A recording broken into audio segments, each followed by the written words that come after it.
et bienvenue dans cette nouvelle vidéo. On se retrouve pour faire une vidéo dégustation, toujours des produits que j'ai pu trouver aux États-Unis. Alors tout ce que je vais déguster dans cette vidéo, je l'ai retrouvé à Target. Donc c'est un magasin du genre Monoprix. Il y a autant de l'alimentaire que des habits, de la papeterie, des jouets pour enfants, enfin on y trouve vraiment de tout. Alors là, ça va être une dégustation de A à Z, puisque j'ai de quoi faire un apéro avec des chips et des boissons, un plat avec du mac and cheese, et on finira sur des sucreries type M&M's et popcorn. J'ai trop hâte, j'espère que dans tout ça, il y aura de bonnes découvertes. Donc let's go, on va commencer avec un petit apéro. Du coup, on va commencer par cette boisson. C'est du Mountain Dew, je sais pas comment ça se prononce. La couleur, ça fait peur.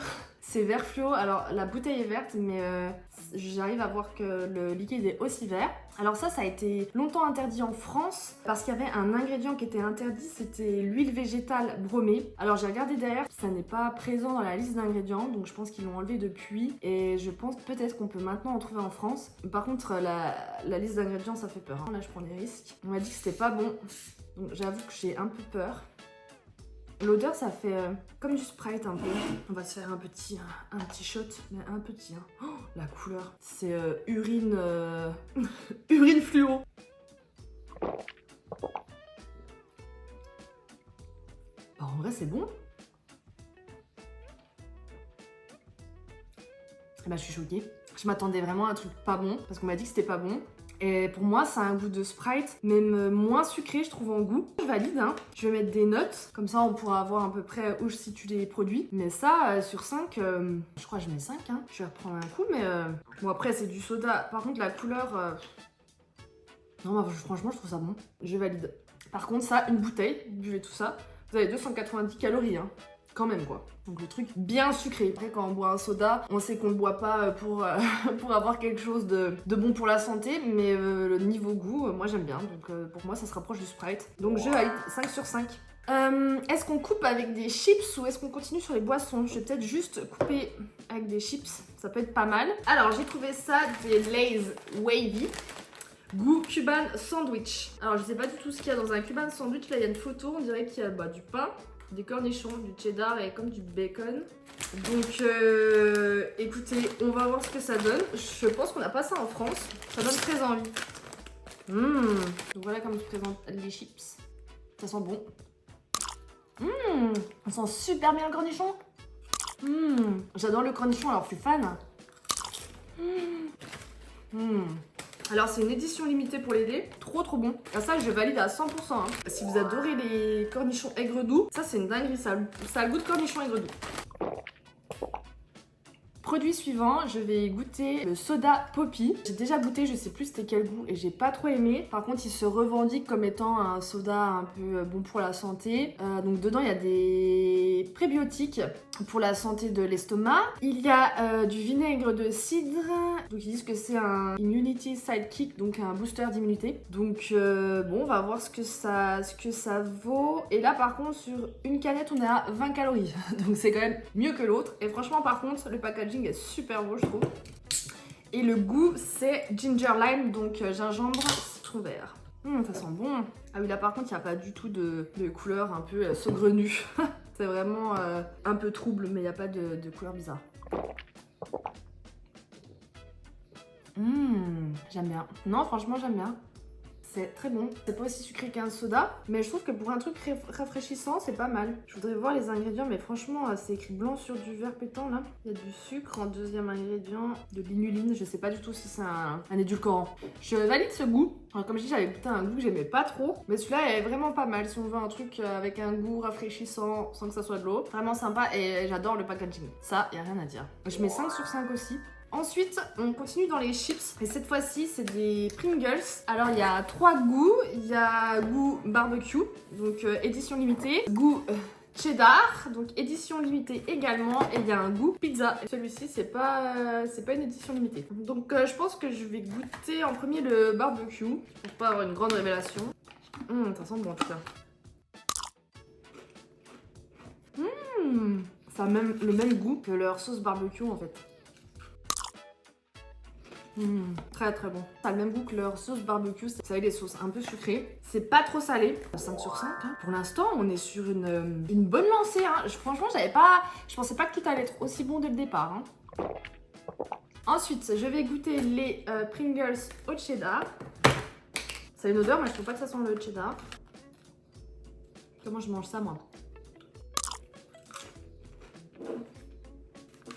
En vrai, je sens pas le cheddar. Je trouve pas que c'est un goût de cheddar, enfin de fromage. J'aurais pas su avant. Je me serais dit c'est un Pringles normal. Je me mettrais 2 malheureusement. En fait, c'est super bon, mais ça a pas le goût de cheddar annoncé sur le packaging. Donc on va dire 2 sur 5. Et ensuite, nous allons terminer l'apéro avec ce qui me donne le plus envie, c'est des Pringles goût pizza. Je sais pas s'il y en a en France, mais moi j'ai jamais vu ça. J'ai beaucoup d'attentes sur celui-là. Ça sent un peu la sauce tomate avec, ça sent la sauce tomate avec des petites herbes. Comment ça s'appelle les petites herbes dans la sauce tomate? Basilic, je crois que c'est ça. Ça sent bon. Par contre, on dirait qu'elles ont été grignotées, c'est trop bizarre. Ça a le goût de la base tomate un peu. Ça, j'aime bien. Ça a le même goût qu'un peu les mini pizzas qu'on a en France dans les gâteaux apéro. Je valide, j'aime beaucoup. Je mettrai 5 sur 5. Très très bon. Un très bon apéro. Sur tout ce que j'ai goûté là, je valide tout. Après les Pringles cheddar, ça n'a pas vraiment le goût de cheddar, mais c'est pas mauvais. Donc cet apéro s'est très bien passé. Bon, je continue ce repas très équilibré avec du mac and cheese. Donc là, c'est la marque Anis. J'en ai déjà goûté il y a longtemps. C'était en 2016, donc il y a 8 ans. De la marque Kraft. J'avais bien aimé, mais sans plus. Là, je trouve que le packaging, il fait un peu plus fancy. Je me suis dit que ça pouvait être peut-être meilleur. Il y a une préparation. Qu'est-ce qu'ils disent? Donc c'est pour 2,5 servings. Et comment faut le préparer? Alors, faut bouillir 6 cups de water et après ajouter les pâtes. Après, faut enlever l'eau. Ajouter 3 cuillères à soupe de lait. Ok, je comprends pas trop. Comment c'est fait? Je comprends pas en fait. Push to open. Le problème, c'est si on cuit les pâtes. En fait, je me suis dit, ah bah peut-être qu'il y a le fromage qui est à part, mais là, il y a écrit push to open et il y a que des pâtes dedans. Je ne comprends pas tout. Je comprends pas. Parce qu'il parle de fromage, est-ce que c'est à nous de l'ajouter? Je pense pas, hein. Ah si, mais c'est super mal fait, je suis désolée. Mais c'est super mal fait. C'est bon, je viens de comprendre. En fait, je comprenais pas. On cuise les pâtes, mais qu'il fallait ajouter du fromage nous-mêmes. Je me dis, mais attends, alors c'est quoi le but d'acheter un truc tout prêt? Mais en fait, les pâtes, bah, c'est des pâtes quoi. Et après, il y a une petite poudre qui va prendre avec l'humidité. Mais en fait, là, il y a une ouverture comme ça. Donc je me suis dit, bah, si l'ouverture, elle est là, c'est que tout est prêt dans la boîte quoi. Il n'y a pas de petits sachets à rajouter. Ok, bon. Catastrophe. Bon bah je vais faire ça. Rendez-vous juste après pour goûter ensemble. J'ai cuit les pâtes, là ça fait 10 minutes. J'ai la dalle. Là les pâtes sont cuites. J'ai rajouté 3 cuillères à soupe de lait. Et je vais ajouter le fromage. Ouh, ça sent fort. Oh, c'est orange. Non mais vraiment, vraiment, vraiment. Regardez-moi ça. Non mais le truc c'est orange quoi. On mélange bien, ils disent. On peut rajouter du beurre, c'est pas obligatoire, mais pour que ça soit encore plus goûtu. Ça fait vachement liquide, je trouve. Je vais rajouter pâtes. Je pense pas que je vais mettre de beurre parce que de base, j'en mets jamais dans les pâtes. C'est très liquide, hein. Bon, je vais me servir ça dans une assiette et puis on va goûter. Bon, j'ai trop faim. Je pensais que par contre, ça se cuisinerait plus vite en fait. Parce que j'ai presque envie de dire... bah, quitte à faire, autant juste cuire des pâtes soi-même, mettre du cheddar et puis de la sauce. Après, ouais, ça dépanne, mais je pensais vraiment que ça cuirait plus vite. Là, je me suis fait une petite assiette. On va goûter ça, j'espère que c'est pas chaud. Mais je me souvenais pas que les sauces, elles étaient aussi liquides dans les trucs comme ça. On va voir.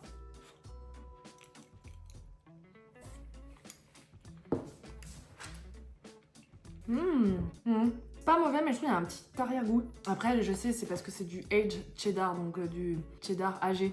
Je trouve ça pas mauvais. Je trouve ça pas délicieux non plus, mais ça fait le taf. Donc, je vais dire 3 sur 5. Mais je vais le finir parce que c'est mon seul repas de ce midi. Donc, je vais tout manger. Et vu que le cheddar est âgé, je trouve que ça rajoute du caractère. Je pense que fait maison, c'est meilleur, mais ça dépanne bien. Bon, du coup, j'ai bien mangé. On va finir sur une touche sucrée. Alors, je pense que je vais commencer par les popcorn. Alors, il y a 2 types. Le premier, c'est le Craters and Craft Small Batch Popcorn Cheese and Caramel Mix. Alors, ça peut pas être bizarre comme ça. Moi, j'adore le sucré salé. J'espère que je vais aimer, mais je pense que je vais aimer. Ensuite, il y a les Reese's Popcorn. Passion Reese's, j'adore ça. Et franchement, tous ceux qui ont goûté les Reese's, j'ai hâte de tester ceux-là parce que je me dis que ça peut être trop bon. Par quoi je commence? Je commence par les Reese's. Ça sont les Reese's. Voilà comme ils se présentent en fait, bah, un popcorn et avec comme un coulis dessus. C'est incroyable. C'est trop bon. Bah en fait, c'est un popcorn avec le goût de Reese's. J'ai tout mangé. C'est trop bon. En fait, le popcorn n'est pas très croustillant. Du coup, il fond en bouche. Et par-dessus, il y a le goût du Reese's qui fond aussi avec. Non, franchement, une dinguerie. C'est 5 sur 5. C'est même 6 sur 5 ce truc. Et ça, dans la télé, ça part en 5 minutes. Je valide, mais à 1000%. Si vous venez aux États-Unis, prenez-en. Je vais goûter cela, donc cheese and caramel. Je vais en prendre plusieurs dans la bouche, comme si je prenais une poignée, quoi. Après, je vais essayer de mettre un peu de tout dedans. Les caramels sont très bons. Ça me fait penser à ceux qu'on retrouve en France qui sont trop bons. Je les mettrai par là. Et c'est trop bon. Faut que vous les goûtiez en France. Oh! En vrai, j'aime bien. J'aime bien le sucré salé. Ça se mélange bien et je trouve ça pas choquant. Ça a bien été équilibré. Peut-être le fromage. C'est bon sans le fromage. Trop bon les popcorn. Je pourrais manger que ça au caramel.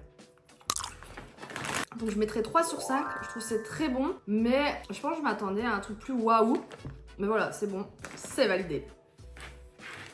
Ensuite, on a des M&M's. Alors là, c'est caramel cold brew. Cold brew, c'est comme du café froid. J'ai jamais goûté ça et je sais même pas si on a ça en France.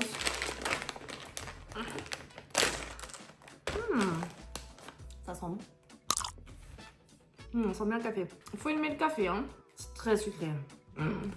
En vrai, c'est pas mauvais. Mais comme j'ai déjà dit dans la vidéo des Oreos, d'ailleurs, si vous l'avez pas vu, je vous invite à cliquer par là pour aller la voir. Pas trop du genre à tout ce qui est café. Hormis le café, mais chocolat au café et tout, je suis pas trop fan. Donc je suis pas ultra fan et je trouve ça très sucré. D'ailleurs, je vais m'hydrater. Donc je mettrai 2 sur 5, mais pas que ça soit mauvais. Je pense que des personnes peuvent aimer, mais moi, c'est pas ma cam.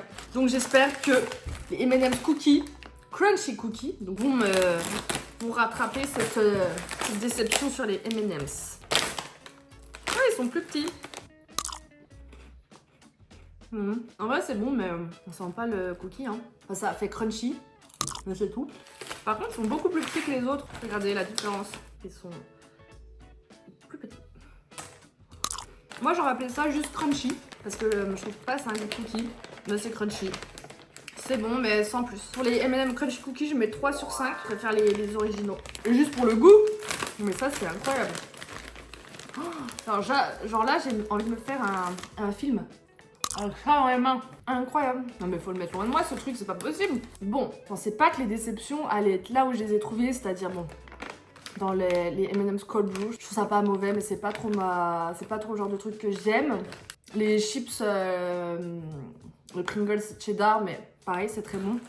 Parce que je trouve pas, c'est pas trop le goût de cheddar. Bonne découverte de plein de produits, surtout les popcorn Reese's. Trop bon. Et puis les chips Cuban, je sais plus c'est quoi le nom, de chez Lay's, qui étaient très bons aussi. Donc une bonne surprise. Donc j'espère que cette vidéo vous a plu, que vous avez aimé la regarder. N'hésitez pas à me dire dans les commentaires s'il y a des produits que vous avez déjà testés dans ce que j'ai présenté et que vous avez aimé ou pas d'ailleurs. On se retrouve très vite dans une nouvelle vidéo. Et surtout, n'oubliez pas de mettre un j'aime et de vous abonner. Je vous dis à très vite. Ciao!